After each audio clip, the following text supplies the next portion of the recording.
Mitokondria merupakan organel yang berada dalam sitosol organisme eukariot. Peran dari mitokondria sendiri yaitu mengubah energi potensial dalam bentuk makanan menjadi ATP. Yang kedua, menjadi tempat terjadinya metabolisme oksidatif atau respirasi seluler. Mari kita tengok apa aja sih tahapan yang terjadi di mitokondria. Tahapan pertama pada mitokondria yaitu disebut glikolisis. Glikolisis sendiri merupakan proses pengubahan molekul glukosa menjadi asam pirufat dengan menghasilkan NADH dan ATP. Pada glikolisis sendiri dibagi menjadi 10 tahap.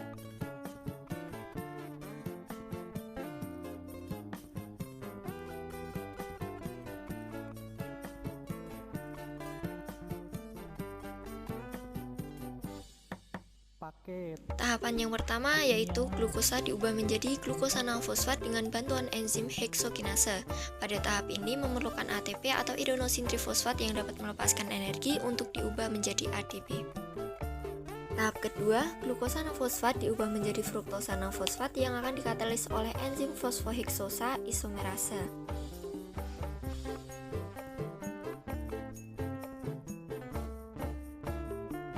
Ketiga, fruktosa 6-fosfat diubah menjadi fruktosa 1,6-biofosfat.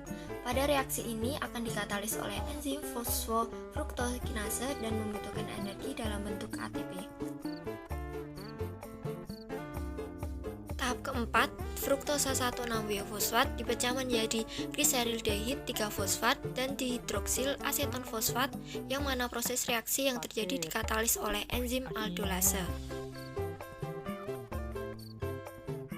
Tahap kelima, satu molekul dihidroksil aseton fosfat yang terbentuk diubah menjadi gliserdehid 3-fosfat dengan bantuan enzim triosa fosfat isomerase.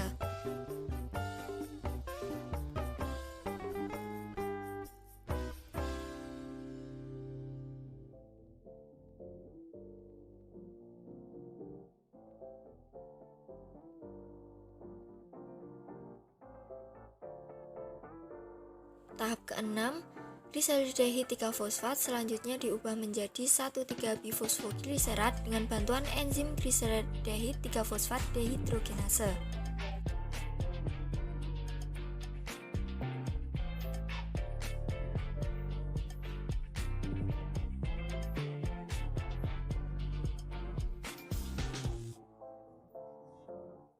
Selanjutnya, tahap ketujuh, 1,3-bifosfogliserat diubah menjadi 3-fosfogliserat dengan bantuan enzim fosfogliserat kinase. Energi yang dilepaskan dalam reaksi ini dalam bentuk ATP. Tahap ke-8, 3-fosfogliserat diubah menjadi 2-fosfogliserat dengan bantuan enzim fosfogliserat mutase.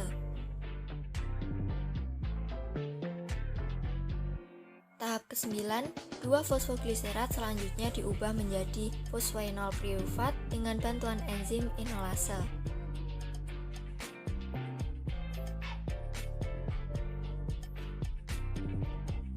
Tahap yang terakhir, fosfoenol pirufat yang dihasilkan selanjutnya diubah menjadi asam pirufat yang akan dikatalis oleh enzim pirufat kinase dan dihasilkan ATP.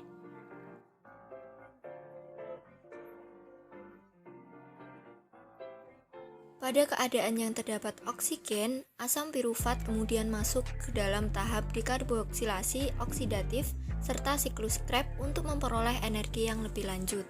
Sebaliknya, ketika dalam kondisi yang tidak terdapat oksigen, asam pirufat tersebut akan mengalami proses fermentasi homolaktat atau fermentasi alkohol. Nah, yang dihasilkan dari glikolisis ini yaitu 2 asam pirufat, 2 ATP, dan 2 NADH.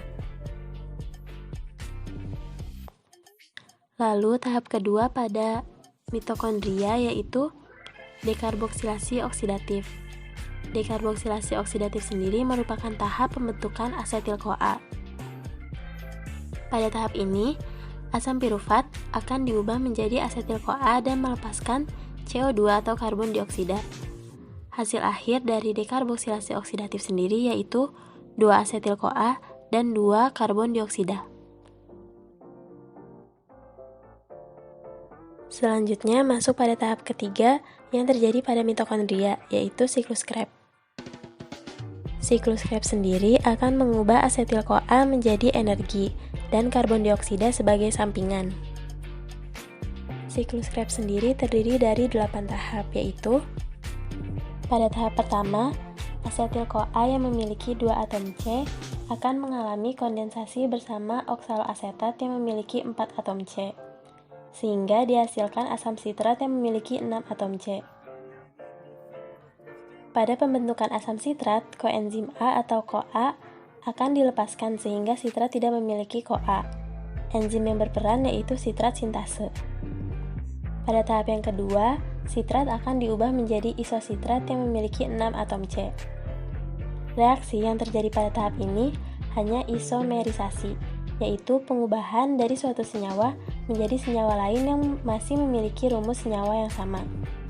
Pada tahap ini, terjadi 2 proses, yaitu pelepasan H2O atau yang lebih sering dikenal dengan dehidrasi, dan penambahan H2O atau lebih sering dikenal dengan hidrasi.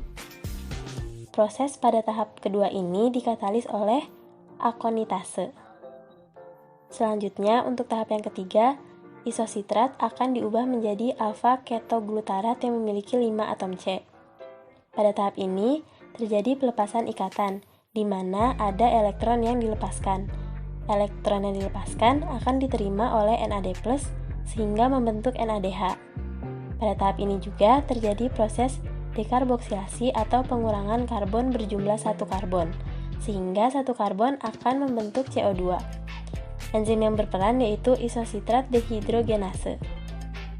Selanjutnya untuk tahap yang keempat, alfa-ketoglutarat akan diubah menjadi suksinil-CoA yang memiliki 4 atom C.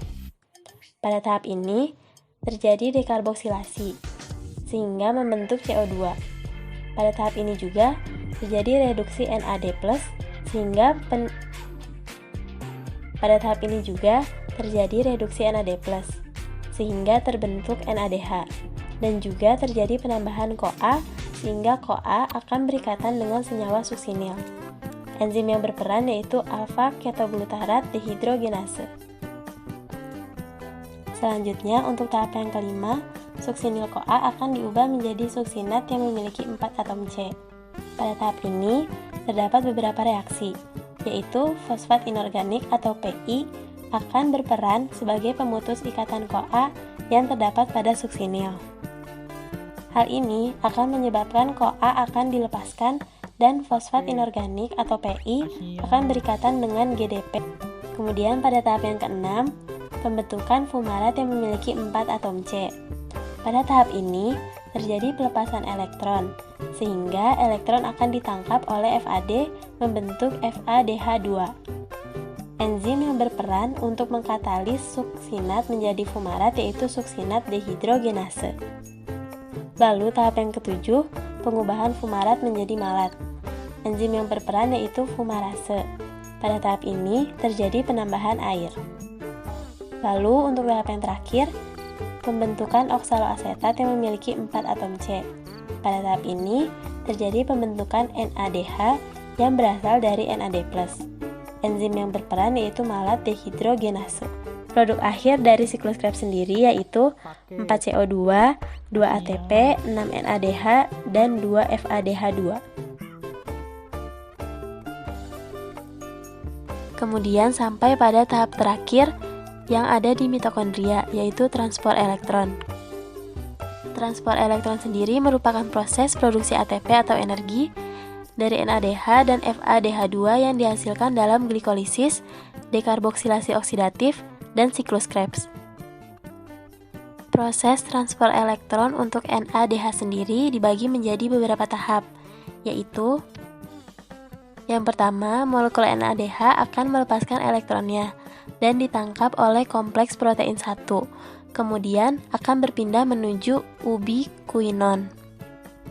Lalu, saat elektron meninggalkan kompleks protein 1, menyebabkan sebuah H+ dikeluarkan menuju ruang antarmembran. Kemudian, dari ubiquinon, elektron akan menuju kompleks protein 3, dan kemudian menuju sitokrom C.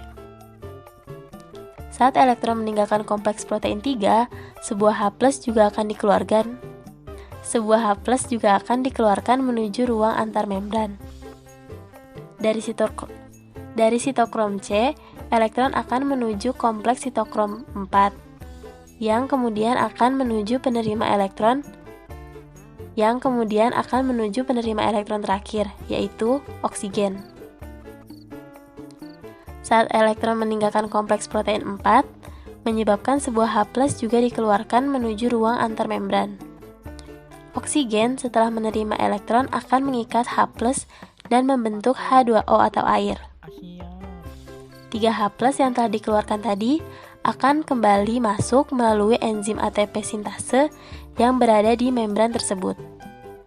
Setiap H+ yang masuk melalui ATP sintase juga akan dihasilkan 1 molekul ATP. Jadi, total dari 1 NADH akan dihasilkan 3 ATP. Kemudian, untuk proses transport elektron, molekul FADH2 juga melalui beberapa tahap, yaitu molekul FADH2 akan melepaskan elektronnya dan ditangkap kompleks protein 2, kemudian dipindahkan menuju ubiquinon, namun pada tahap ini tidak menyebabkan dikeluarkannya H+.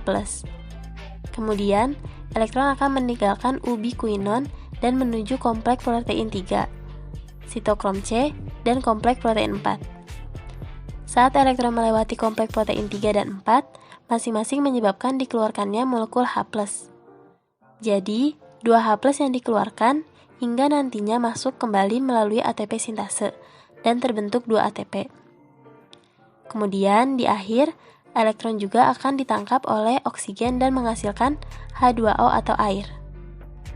Dari kedua proses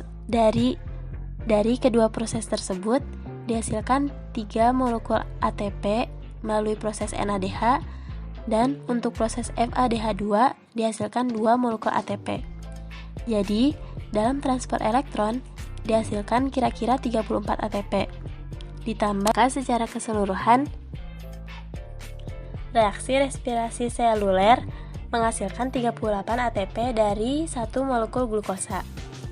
Akan tetapi, karena dibutuhkan 2 ATP untuk melakukan transport aktif, maka hasil bersih dari setiap respirasi seluler yaitu 36 ATP.